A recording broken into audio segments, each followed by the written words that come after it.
Excuse me, my husband and I are interested in this chair. Do you have one in the back? Sure, let me go check the labyrinth.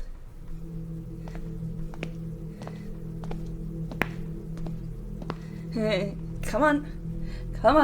Whoa. Ah! Oops. I haven't worked a lot of places since I got my first job. My parents thought it was weird I'd stuck with my job so long, but they're older and think that people my age usually do a lot of job hopping. That doesn't stop them from telling me to quit my job every time I get a day off too many. I just happened to have jobs I enjoyed staying at until I had to leave them for one reason or another. But I've been working for about a decade now, and I have a good number of stories I could talk about that are fun, or just bad, or weird experiences at work. So I thought, why not make a video about it? People like complaining, I'm gonna complain! Or tell silly jokes. One or the other. It's a roulette, you decide. But first, before I do that, the art for today's video. I've mentioned this quite a lot these last few commentary videos, but I am working on my capstone film this semester. It is my sci-fi horror story called We Ignored the Signs, a story of a scientist's last log about a space colony him and his team attempted to create, and the reasons to why they ultimately abandoned it. I've been working on concepts and ideas for this film since probably around July of 2023, and now that I'm finally working on the production of it, I hope to share the occasional progress, starting with this poster I made. I hope you enjoy! Now that that's out of the way, let's get started on my work stories. So my first job is no longer around. The company went bankrupt during the pandemic, but it was a fairly popular furniture and houseware store that was really popular, especially with old women. Let's call it Doc 2. I'm pretty sure it's fine to say the company name, but I'd rather not risk getting sued or anything, so all jobs will have pseudonyms. The Doc 2 I worked at was a small one, but one of the top Doc 2 stores in my state, which means that we got a fairly large amount of traffic compared to other Doc 2s in the area, constant visits from supervisors whose offices were in our store, and the fancy building in the shopping center that was half windows so anyone could see inside and see all the furniture we sold. It was located in a busy shopping complex, so we had relatively constant traffic with certain times of the day where everything was dead. Of all the jobs I worked, this was probably my least favorite one, but not necessarily because it was a horrible job. Compared to some nightmare stories I have heard, I relatively thought this job went pretty good. I stuck with it for almost 3 years, which was probably the second longest I've had a job, so I enjoyed it. I worked at a fairly well-known large grocery store and met a number of entitled customers while I was working there, but the people who come into Doc 2 were on the next level. Some of them were really out of touch with the money me and my coworkers made. Honestly, I'm not joking, I have never met any customer worse than the ones I've had to deal with while working at a Doc 2. You needed some really thick skin to deal with these people, and this was my first job, so naturally, I had to learn quick. I remember one time a lady had me follow her around the store because she wanted my opinion on how she should decorate her yacht. And that was like the nicest example I could think of for this video when describing the kind of customer base that shops at the store. I have some nasty ones, but I also had bizarre ones that were not always so bad. One time during my first few weeks working at Doc 2, I had this extremely friendly Polish woman who came in and started gushing about Doc 2 the moment she found out I was new to the store. She really enjoyed the stuff that we sold and wanted to talk all about it, and since it was late at night, we had nobody else there but her, so she proceeded to grab my hand and show me around the store and show me her favorite things before heading out for the night. I never saw her again after that, but she did make my night a lot more fun than it could have been. Then, on the opposite end, I had one woman try to get my coworker in trouble with my manager. I had a few managers while working at the store, and this one was one of my all-time favorite managers I ever had. Doc 2, in its last couple years, used to do a promotion where they'd give a few free items with every purchase for a limited time, once a month, and we would just give them away until we ran out. And there was this one woman who would come in occasionally who was the embodiment of a Karen. My coworker and I were manning the cash registers, and she came in and asked about the free item. My coworker informed her that we ran out, politely mind you, and the woman left, stood outside for a solid minute, and then walked back in and asked for our manager. When he arrived, she began to lay it on him, telling my manager and my coworker I completely disrespected her and lying her ass off about what my coworker said to her. While I was just standing there, knowing completely well that she was full of shit.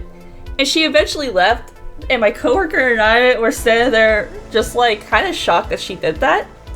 And my manager approached us, and I started explaining what happened, he started explaining what happened, but we only got like a few sentences in before our manager was like, "Yeah, it's okay, I know she was full of shit."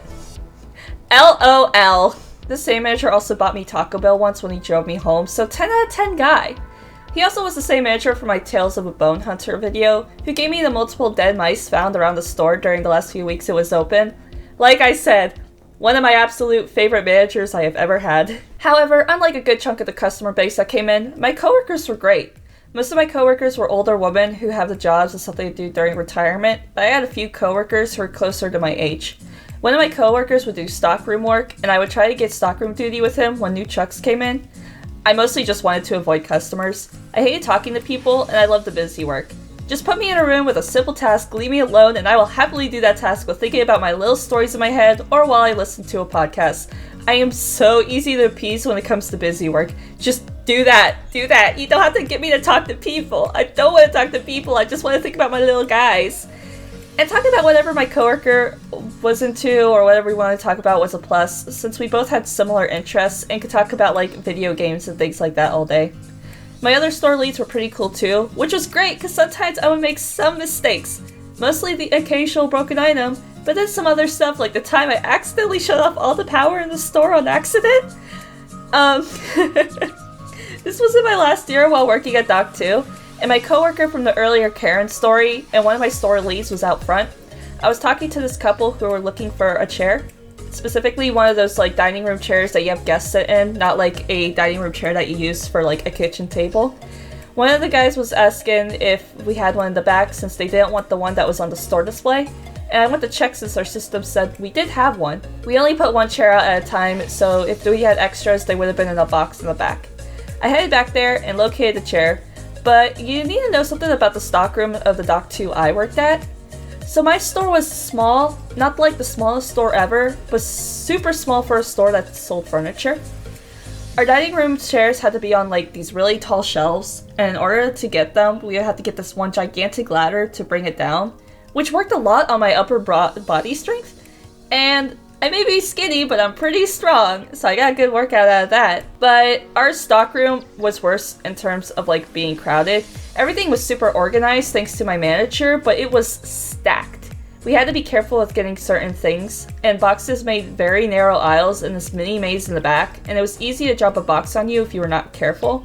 Boxes are usually square-shaped, but the couple wanted one of those living room chairs, and the boxes, while not always heavy, were very awkward to hold because of their awkward shape. So I grabbed a box with the chair the couple wanted, but accidentally knocked over another box, and right next to this happened to be the power box with a big old switch to turn the power on and off.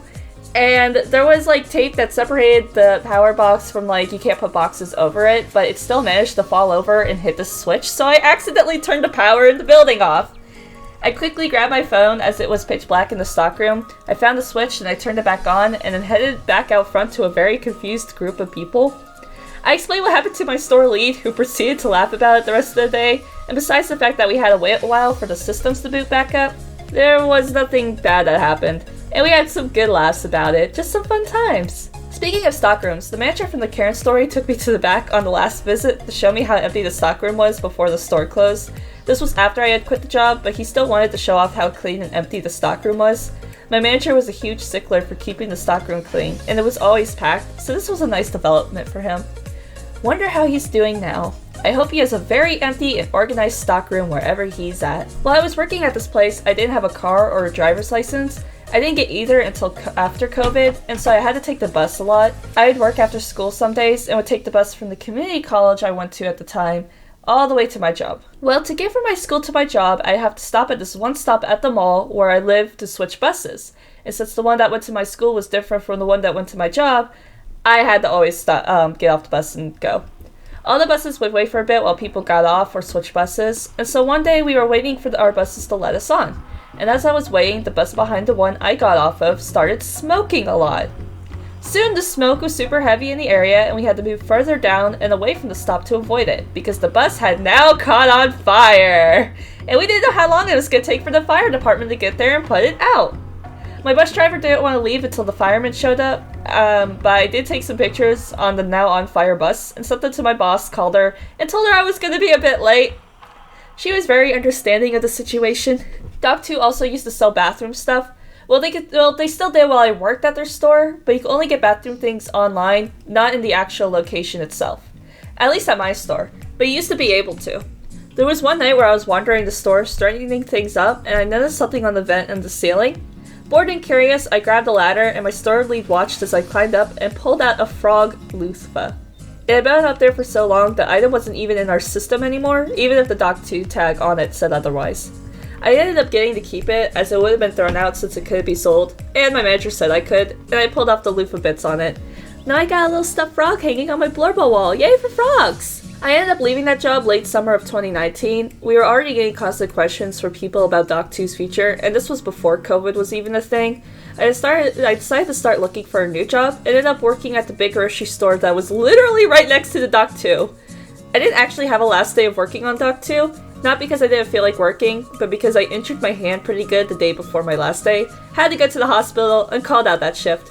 What a way to end an era. So the next place I worked at is a pretty well-known place, and we'll call it the Bullseye store. I always hear how people hated working at the Bullseye store, and honestly, I actually really enjoyed working there. But the circumstances that led me to quit support my theory that what can make or break working at these kind of stores largely has to do with the managers who run it. In my experience at the Bullseye store, having good managers makes it better to work there. I'm talking about managers who trust their employees, know how to do the jobs that they were hired for, who know how to prioritize tasks, who won't get annoyed with employees for neglecting that work that the same manager told them to neglect, who will communicate and keep promises that were kept to employees who worked their asses off at their job. I am ranting at this point.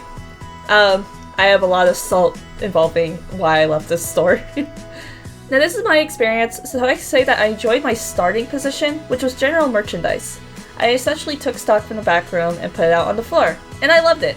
I zoned out, thinking about my favorite little guys that were living in my head at the moment, and I spent my 6 to 8 hour long shifts doing that all day. I actually did quite a lot of early day in Harmony, Shepherd of Oblivion, and Not Quite Somewhere Else brainstorming this way, and would only occasionally get interrupted by a customer to help out.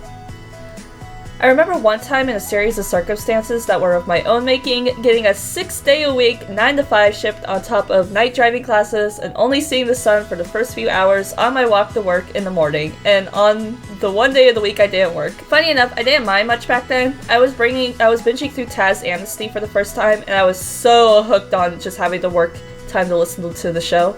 Of course, I didn't know COVID was about to happen. Fun fact, my driver's test was on the same week my state finally went into lockdown, delaying my ability to own and drive a car by another 2 years. I don't have many entertaining stories from when I was working in general merchandise. I like it when I am able to do stuff that customers are really grateful for. A coworker and I spent an hour trying to track down a toy a mother wanted for her daughter's Christmas gift, and she gave us a stunning review to our manager, which I sometimes think about very fondly. I like it when people compliment me. But nothing that's particularly weird or funny, other than one that happened at the beginning of COVID. I was asked to come in for a new shift they made specifically because of COVID. I was given a cleaning list for areas and things that needed to be cleaned, and then when I finished the list, I have to go and start right back from the beginning and do it all over again. The stuff I had to clean was used often by guests, so the idea was that by the time I got back to clean it again, it would be dirty. I did this one shift like this for about 6 hours, but it was weird because I was being painted like a war veteran by the customers that were coming in. I had people stopping me, thanking me profusely for wiping down carts and fat water fountains before they were closed down, and the like. Now, we were in a pandemic, and this was before all the whole conspiracy BS started, so I get it, but it was weird getting this kind of treatment from so many people. I half expected to get military salutes for my job based on how some people were acting. We really should give those kind of treatments to janitors, and they deserve it, but we'll be talking about janitors again later, so put a pin on that. One time a building in the shopping center a little farther down where I work exploded. Nobody died as there was a gas leak, and they caught it and got everyone else before anything happened that got someone killed, but the explosion was felt all the way to where I live. One of my coworkers almost fell off a ladder from what he said when we were all talking about it later. My job was way closer to the blast than my house was, so to me it was just a loud boom. Why do things like this always happen when I am not at work? So my Bullseye store, like my Doc2 store, was apparently an important store in our state. The Bullseye store I worked at was one of the stores they sent store leads to run when they're working towards a more corporate position in the Bullseye store monopoly. My store was also, it was either the biggest or the second biggest store in my state. That means my store was able to justify having 2 people working in receiving. So at the time there was only one person working and receiving. We'll call him Larry. Obviously it's not his name, but other similar pseudonyms are pretty close to his actual name, so he's gonna get a completely different name from his actual one. Larry was a cool dude, but he worked a lot, and one week decided to go on vacation. We were on friendly terms, and he approached me and asked if I would like to work receiving for a week. I said sure, as I was working in dining for a while, and it's my least favorite part of the store to work in stock because people constantly are asking you questions about things, and I don't get any work done because I'm too busy helping customers, and I just want to get my work done. So I wanted out. I wanted out of it, and I brought it up with the manager, and he said sure, and so Larry trained me on the basics of the position, and I was a receiver for a week. And I enjoyed it, minus a minor injury for some heavy lifting that I was not careful with. I got certified to use the equipment, and was able to spend all day in the stockroom. Finding bliss being left alone with my menial task I could do at my own pace without the constant call from customers who needed my attention in dining. I was sad to leave it when my time was up. Larry returned to his job, and I was reassigned to my original position, hoping that maybe I'll get assigned to a previous department that was much more suited to me. I very much enjoyed the old department I was in. I do not like working in dining. But instead I was asked if I wanted to be trained to be a full-time receiver, and I immediately said yes. I got trained for the position, and oh boy was I happy.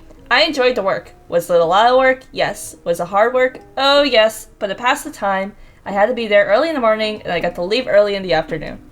I got to tell vendors what to do, and be left alone gathering garbage to throw onto a truck. I had a list of tasks, knew how to organize and what needed to be done versus tasks to get to if I had time, and thrived in it. This was perfect for me. The perfect manual work job. That was not art. Nothing could go wrong. Put a pin in that. Now, unlike with general merchandise, I do have some stories from my time as receiver. One time I spent an unknown amount of time, at least to me, with a big locust just chilling on my back. Part of my job has me going in and out of the store sometimes, so I guess it just hopped on my back without me noticing then. And the only reason I found out it was there was because one of the delivery drivers who brought the mail in pointed it out to me. I also had many times where we'd be bringing in grocery stock and the whole pallet would collapse, causing me and produce having to rush to grab everything and put them on U-boats. I also found an abandoned pocket knife in the stockroom that staff from a previous store left in one of our trucks. It was a cool knife, obviously used for opening boxes instead of using an actual box cutter. This job also made me realize the joys of having a fanny pack, and I haven't looked back. I still use fanny packs at my current job, and I don't even do retail anymore. Guys, if you have a lot of work using your hands, get a fanny pack. Don't stick your phone or box cutters or whatever in your pocket, get a fanny pack. Just trust me. You're gonna want a fanny pack. They are lifesavers. Now, because I wasn't working with customers anymore, that doesn't mean I didn't have my share of interesting experiences interacting with people. I had a select number of vendors, some regular, others not, who would stop by my store to drop off some stuff, and sometimes you get interesting interactions. Most would be great conversationalists, some would be stoic and not say much more than necessary just to get the job done. I had one vendor who was new who'd bring me and Larry drink samples since he was one of our beverage vendors. And before you ask, it might say it's illegal for grocery stores to sell alcohol, so no, the guy wasn't handing me a beer every other week or whatever. I just don't want to say the brand name. It was very much not an alcoholic beverage, though that would have been fun. But most Bullseye stores have a familiar coffee shop in their store. You know, the mermaid one. Well, one day I had a late shift, or a shift that was late for receiving. Since we usually had to be done with our work by 1, we normally never stayed later than 2, but the Mermaid's coffee store shipment was going to be late and they needed a receiver there to sign off on it. That was fine. I had to move stuff in from Christmas that we had in storage boxes outside, so I had to move those inside, and it's not like there wasn't anything to do. I had busy work. I could do that until the guy got there. So I purposely delayed going on my break until near the end of my shift, just so I didn't have to go outside afterwards when it would be dark and cold out. I could spend the last hour, half hour just cleaning up any small things that needed to before the overnight stock team came in. And I could just be fine with that. So that means I basically had zero contact with anyone all day, minus the occasional vendor, who were brief in their interactions and just as busy as I was. I need to mention this because you guys need to understand how isolated I was that day in order to understand exactly the emotions that were going through my mind during this interaction. I was almost done with my outside work when the vendor came. Everything was normal, and the shipment was put in the building, ready for the Mermaid Coffee Store to take to their own stockroom to put away. We had a casual conversation as I filled out the paperwork and handed the stack of papers he needed to be sent off with. I went back outside my power jack, ready to drag in the last of the shelves into the store, thinking about my break and the dinner that waited me. The vendor was walking to his truck. The man gets halfway there, then he stops. He dramatically turns around. They stormed the Capitol. I was so confused. What? They stormed the Capitol. Who? The protesters. And with that, the vendor turned, got into his truck, and drove off, leaving me behind, confused with zero context to what the fuck he was talking about. What protesters? Who was protesting? What was going on? Because it was late in the day, there weren't many people in the stockroom, so I finished my work pondering this vendor's outburst. It wasn't until I got into my empty break room, where the news was playing on the room's only TV, did I get my answers. And that's how I found out about the January 6th insurrection, which was still taken the crowd for the weirdest way that I was giving some, big news. And this was closely after that death deal meme had become popular.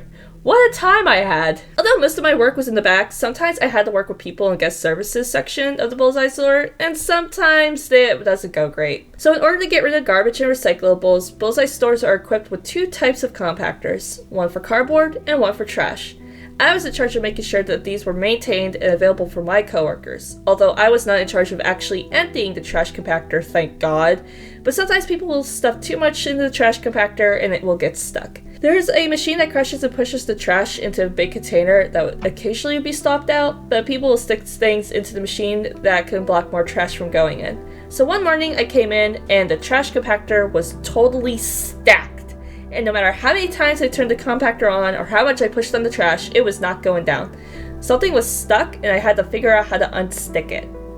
It took hours gently pushing the trash into the container while the compactor chugged away. We soon noticed that trash will fall into the container through the sides of it, but not through the middle. Moving the trash became easier, but it still took forever. Then we found the problem.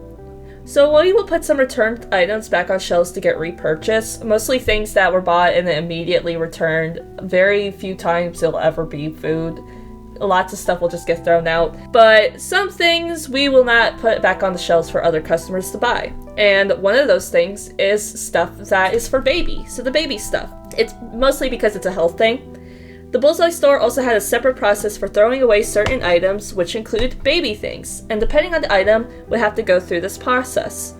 And this process does not involve throwing items into the trash compactor. So yeah, instead of going through the right process of disposing this item, somebody just threw a whole baby crib into the trash compactor. Granted, the crib was still in the box, but it was a big crib and it had blocked most of the trash compactor, jammed against the side, and was just heavy enough to trigger the machine into thinking the compactor was full. Now at this point, we turned the compactor off. There was basically no garbage left to shove to the side of the crib, but we also needed to unstick the crib. Pushing on it wasn't working. We had to knock it out. At this point, one of the janitors showed up, ready to toss his trash into the trash compactor once I was finished, and I opened the door into the compactor itself. I raised a leg, gave it a kick, and the crib fell, taking me with it. I fell a good couple inches of sludge, not completely falling in as I managed to grab the compactor door, saving myself from being covered in the milky, gross sludge at the bottom of the tub, but not avoiding it soaking into my shoes. The janitor realized quickly what had happened, pulled me out, and it wasn't until later that I realized that the nice fancy box cutter I had brought myself had fallen in, lost forever. I had it clipped to my belt. This is why fanny packs and janitors are great. Despite the occasional annoying gross jam, I enjoyed this job a lot, but ended up leaving it because of him. So I said earlier that I think management is the reason why working at a Bullseye store is a hit or miss, and this situation, to me, confirms it. So midway through my time at the Bullseye store, shortly after I joined the receiving team, the store lead and the assistant manager equivalent both got promoted. Yay! And they were replaced with 2 other people. The new store lead was nice, but I didn't interact with her a lot. However, I did interact with the new assistant manager guy, who ended up being the person I answered to for tasks. We'll call this guy Chad. He radiated Chad energy. Although I had an inch or 2 in terms of height over this guy, he was built like a brick house and looked like he could snap my spine with his bare hands. My other coworkers had Chad stories they shared with me that I won't be sharing, but I got late when they came off to Chad, and my Chad stories are not all bad. He was pretty chill with some stuff. One time the lever in the truck froze and I smashed my thumb trying to unstick it, and he offered to send me home after filling out a report about it, but other than a blister I was fine and I wanted that cash, so I declined. Another time I was feeling sick and sat down at my desk because I had a desk I shared with my coworker in receiving, and when he approached me to ask me about something, I immediately pointed to the nearby trash can and just vomited my guts out in it when he rolled it over. He did make me go home after that. I think he also thought I was a guy.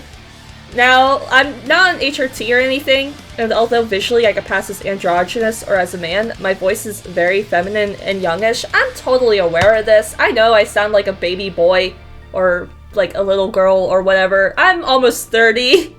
I'm sorry that my voice is so young, but I think it was because of how I looked and acted, and the fact that my name is Daryl. He thought I was a trans man. And he went out of his way to call me man and dude a lot, and would occasionally give me friendly punches in the arm when I did something right. I guess it was his way of trying to affirm my masculinity, which, insert, he's a little confused, but he's got the spirit meme here. Working with Chad wouldn't have been bad, except that this guy was completely and utterly the worst kind of micromanagement manager I have ever seen in my life. I'm talking most days I would walk in, get told to meet him by my station, wait there for 5 minutes, and then get told to do the exact same set of tasks that I do every single shift, every single day. Things in other departments would need to get done. I would get called in to do these things. Then I have little time to finish the rest of the tasks that had to be done before I left work, because on my schedule, I had a deadline. On top of the piles of marked out products that would be left on my desk, which became the dumping ground for those items thanks to Chad. There's a whole slew of things that happen, but I don't want to get too big on talking trash about Chad section, because I already do that enough when swapping bad work stories with people I know in real life. But it led me looking to a new job, one that wasn't going to stress me out and make me start looking like Jonathan Sims from the Magnus Archives with the gray hair and everything. Which leads me to my current job. And I know I work here now, so it seems like I'm only saying this because I work here, but I genuinely enjoy this job so much. It's probably my favorite job I've worked at yet. I work in animal care in a doggy daycare, boarding, and training place. I'm not kidding when I say I got my first shift at this place and then went home and the very next day quit my previous job. Goodbye, retail. I am filling my days being surrounded by so many puppies and they're all getting petted. I make it sound like all I do is pet dogs all day, which is how I describe my job to people, but there's a lot of work that goes into working at a dog daycare center, and I think a lot of people think it's easier than it actually is. For one, dogs like to poop. I should know, I live with 4 of them, and some like to cause problems as dogs do. But it still is so much better than retail, I wouldn't trade it back for the world. You can't make me. I have less stories from this job than my Bullseye store job, mostly because a lot of stories involve other people's dogs, and I don't feel comfortable making stories about individual dogs. The exception is the story I told in my 2023 video when a car drove through my building and we didn't have a lobby for half a year. Our entrance was moved to the training side for a while, making us have a new appreciation for having a working lobby. I talked about that story in that video, so I'm not going to retell it here, but the only reason I did talk about it is because that story made it on the news, including the story of the dog that ran away during the crash, then came back on her own accord. It's out there for the world to see, so I don't think it's a big issue if I'm like, oh yeah, by the way, this happened at my job. One thing I do at my current job that I didn't do at my last 2 jobs is occasionally I'll order food. My last 2 jobs were in shopping centers that had places to eat at, but I'd usually pack a lunch to bring me or buy food at the Bullseye store if I didn't pack a lunch. Well, where I work is right next to a ton of mechanics shops tucked in a little neighborhood out of the way of everything, and getting food to this place can be a challenge. I have to put a note on where to find my job because where I work looks like it used to be another mechanic shop at one point, and didn't look much different than the ones around us. And because of this, sometimes our food is delivered, but not to our lobby. We have to walk down the hill to the mechanic shop below us to grab it. I personally only had to do this once, but it was really awkward having a bunch of mechanics stop and stare at me when I walked in and asked for my Dunkin' Donuts. A couple of weird things that didn't involve my job happened while I worked there. One was that I came in and was confronted on whether or not I had power at home. I did, but only because I live in a city over from where I work, not even in the same county. And my coworker's house did not have power because apparently one of those like little planes people fly in for leisure crashed into a generator, and so everybody in the area didn't have power. Another time I was outside with one dog and I saw a huge plume of smoke in the distance. At first we thought it was a burning house or the nearby recycling plant caught fire. Turns out that was a car crash and one of the cars caught on fire. It was quickly put out, but it was close enough that we were worried the smoke would reach us and cause problems. The number of times things burn or explode at work around me is a bit concerning. I also have a ghost story, but I do want to do a spooky stuff that has happened around me video in the future, so I'm going to save that story for another day. But that leaves this video at its end, and look at the final art! I can't wait to finish to share this film with everyone. It's been a learning experience working on the pre-production for We Ignored the Signs. I'm very excited to finally be able to actually post stuff about this film and hoping to share more of it during its production. If you like spooky stories and want to read a queer horror webcomic, go check out my webcomic In Harmony. A bunch of college students looking for monsters in the woods sound like fun, then you can read it on inharmony.the-comic.org. I also have a Patreon where patrons can get pages as early as 2 weeks before everyone else. I don't know if this video will be posted before Chapter 3 starts publicly, but patrons have the first couple pages out for them to read right now. Thank you for watching, and I'll see you on the next one. Bye!